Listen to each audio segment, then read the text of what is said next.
Aqui é na boa e também na ruim. Bora lá, corintianos e corintianas, trocar uma ideia, tentar entender o que aconteceu nesta semifinal de Copa do Brasil. O Corinthians está eliminado, o Flamengo está na final, um empate muito amargo para o torcedor na Neoquímica Arena neste domingo, por muitas coisas e principalmente pelo contexto, né? Depois de ter um jogador a mais praticamente por todo o jogo, o Corinthians não conseguiu furar o bloqueio do Flamengo e acabou sendo eliminado com casa cheia, com a Fiel comprando a briga, e isso torna a parada ainda mais amarga, né? 1-0 para o Flamengo no Maracanã, 0-0 na Neoquímica Arena. Antes de eu entrar em qualquer tipo de pormenor aqui, individualidades, parte tática, enfim, falar do jogo em si, é importante dizer que é justa a classificação do Flamengo para a final da Copa do Brasil. É justa porque o Flamengo fez por merecer no Maracanã e poderia ter terminado, liquidado a fatura no primeiro tempo do Maracanã. Corinthians totalmente irreconhecível, e aí tem todos os erros da partida de ida. E é justa pelo que o Corinthians deixou de fazer no jogo da volta. Teve todas as possibilidades, teve todo o enredo para conseguir pelo menos levar o jogo para as penalidades. E não conseguiu. Não conseguiu, óbvio, por demérito, mas também porque o Flamengo conseguiu, de uma certa forma, entender a partida, entender as falhas do Corinthians, entender os nervos, controlar e saber gerir um resultado, né? E isso também é mérito do adversário. Eu sei que a rivalidade Corinthians e Flamengo esquentou muito nas últimas semanas, nos últimos dias, por conta da guerra nos bastidores, enfim, até mesmo de datas. Mas eu não quero entrar por aí neste momento, porque eu acho que a gente tem que falar de bola aqui. E na bola o Flamengo mereceu estar na final da Copa do Brasil. Os clubistas talvez não vão pensar dessa forma, mas é verdade. É mais fácil deixar de espirrar para o lado e olhar para aquilo que o Corinthians precisa fazer em determinadas situações do que propriamente colocar a culpa em qualquer fantasma que passar, né? Então acho que o Corinthians precisa assumir essa responsabilidade. Vamos lá, para falar do jogo em si. Claramente o Corinthians está tendo dificuldade de gerir as três competições.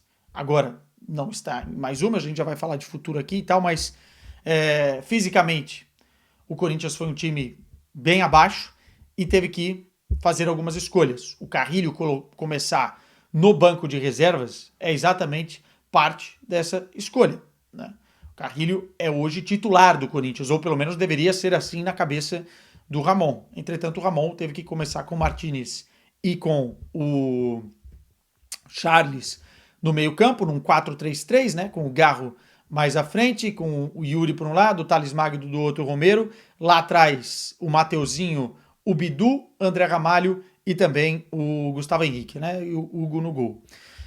Essa escalação, ela não é ruim. Ela é uma escalação, inclusive, ofensiva, porque você tem três homens lá na frente, você tem o Garro e o Charles, que também pode dar saída de jogo, você tem um volante mais de contenção, mas você tem dois laterais que podem, sim, se liberados dar apoio, então não é uma escalação defensiva. Entretanto, desde o início da partida, me pareceu um Corinthians muito nervoso nas ações, né? Tentando tomar conta, tentando pressionar, tentando utilizar as arquibancadas ao seu favor, mas nervoso nas ações. Fazia mal a pressão alta na saída de bola do Flamengo, não conseguia trocar mais de 3, 4 passes no meio-campo, tentava acelerar quando precisava diminuir, tentava diminuir quando precisava acelerar. Era um Corinthians meio estranho. E aí, tudo bem, porque no início do jogo a gente via aquela ansiedade de resolver, né? Aquele ímpeto. E o Corinthians não conseguindo controlar essas ações. O Flamengo também não estava tão melhor assim nesse início de partida. E a partida tem uma história antes e depois da expulsão do Bruno Henrique, né?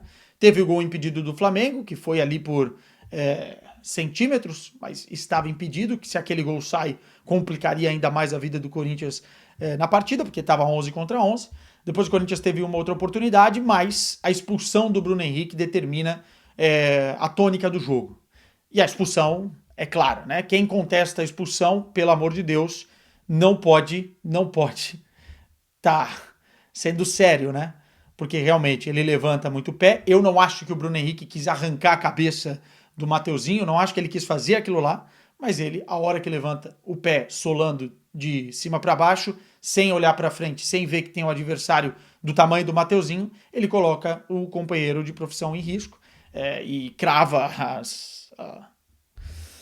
enfim, os pinos da chuteira na cabeça do Mateuzinho. É para expulsão, é para vermelho. O Felipe Luiz nem reclama muito, os jogadores, enfim, não tem o lance ali no replay, mas não tem o que falar, né? Uma expulsão. E aí o Corinthians basicamente ganha um presente. Toma, um presente. Felipe Luiz ativa o modo Simeone, né? E resolve fechar a casinha, tira o Gabigol para colocar mais um zagueiro e dá uma mensagem clara, né, para o Ramon: olha, eu vou me fechar. Nós não temos mais atacante, nós não vamos ter mais profundidade, mas nós vamos defender, nós vamos compactar. E eu acho que daí o Ramon poderia ter se mexido já na primeira etapa e não esperar passar tanto tempo no primeiro tempo para tentar pressionar. Porque, enfim, sai uma peça, o Felipe Luiz, como num jogo de xadrez, fez o movimento dele.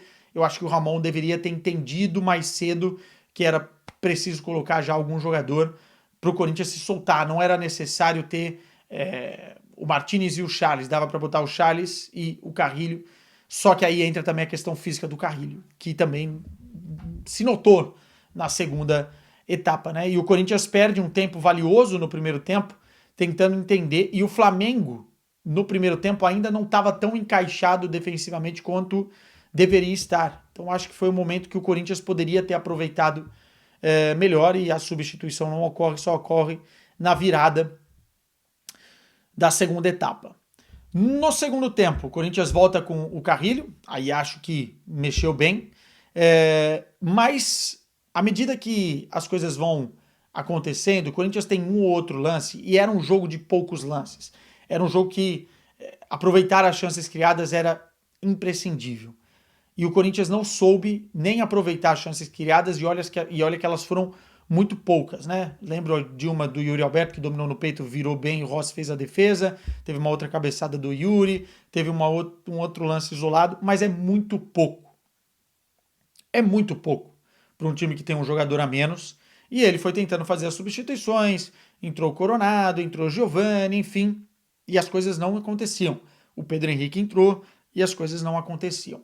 E por que não aconteciam? Porque o Corinthians confundiu, para mim, paciência em circular a bola com qualidade, em ter o controle do jogo, mas saber verticalizar, saber acelerar, com a falta de urgência. Ou seja, vamos respirar, temos um jogador a mais, vamos ter paciência. Mas você precisa ter um senso de urgência para conseguir furar um bloqueio que estava muito bem compactado. E o Corinthians, cara, não conseguiu ter a noção de como fazê-lo, especialmente com a falta de velocidade na troca de passes, no posicionamento, muitos jogadores afundados na defesa e poucos jogadores dando opção, especialmente na linha intermediária ali do Flamengo, onde o Corinthians poderia ter um ou dois jogadores que chutassem muito bem para pegar uma segunda bola e tentar o chute de média e longa distância. O Corinthians basicamente não deu nenhum chute de média e longa distância. Tinha superioridade numérica, mas não convertia em chances reais. O Corinthians teve poucas descidas pelos lados de campo, pouca dobra ofensiva, né, para conseguir um cruzamento, tanto que uma que tem o Yuri Alberto perde gol. O Corinthians teve muito pouca eficiência naquilo que deveria fazer. Eu acho que alguns pecados capitais eu separei aqui para não esquecer, e a gente tem que pontuar. Não teve nenhum drible, nem no canto da área e nem na entrada da área, para que gerasse ou um pênalti ou uma falta. Ninguém foi para cima da marcação. Ninguém teve a confiança para fazer isso. Não teve nenhum chute de média e longa distância que eu me recordo assim, muito, muito bem feito. Se teve, parou na marcação, e foram pouquíssimos. Movimentação lenta. Fisicamente, o time está abaixo. Aí não é culpa de ninguém, é culpa dos calendários, é culpa do Corinthians estar onde está, é culpa do cobertor, enfim, curto. É culpa de muita coisa. O Garro, muito pouco inspirado. Eu acho que foi uma das partidas que o Garro esteve mais abaixo. E aí você pode colocar também na conta física, da parte mental também do jogador, de ter que, enfim, decidir jogo na quinta-feira, decidir outro no domingo, decidir outro na próxima quarta, decidir... Enfim, o Garro hoje não conseguiu fazer e acertar nada do que ele queria, né? Poucas vezes eu vi um jogo abaixo do Galo. Eu acho que ele tentou, mas tentou errado praticamente em todas as circunstâncias. Não vou condená-lo, porque esse cara já tirou a gente do mato muitas vezes, mas hoje não teve Galo. O Romero, praticamente inexistente. Eu gosto do Romero, já fiz elogios ao Romero aqui, mas tem dias que ele não vai, e aí a leitura tem que ser do Ramon, cara.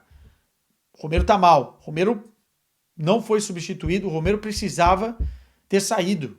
Nenhum lance do Romero que eu me lembre no jogo. Enfim, e a falta de organização naquilo que queria fazer, porque foi ficando ansioso, o Flamengo foi melhorando no jogo porque foi ganhando confiança, o time do Corinthians não estava bem, então a gente vai crescendo e terminou com a eliminação, com o Corinthians não conseguindo sequer abafar o Flamengo nos minutos finais por conta dessa falta de organização. E aí vai na conta do Ramon, né?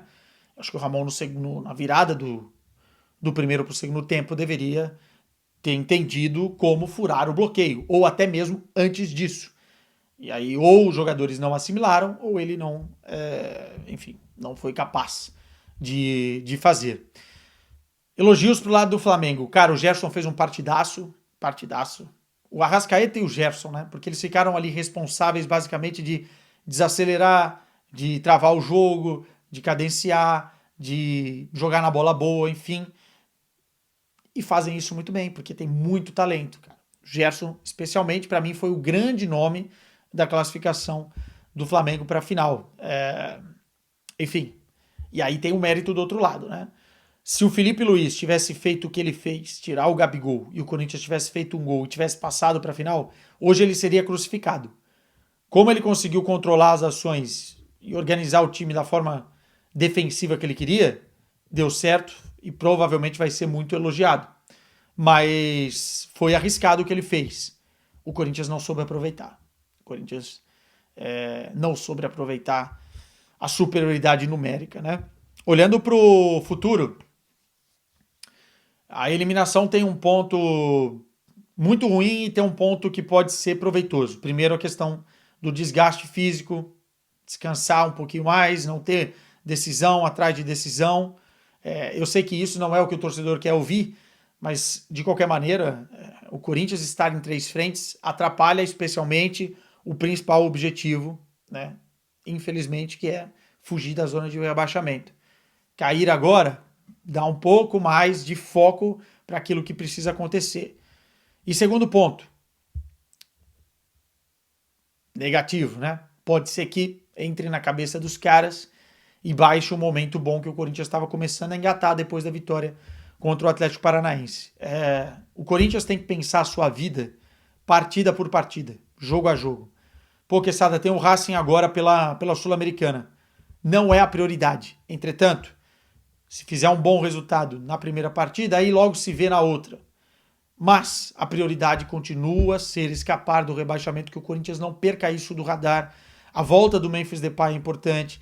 A recuperação física do Alex Santana é importante.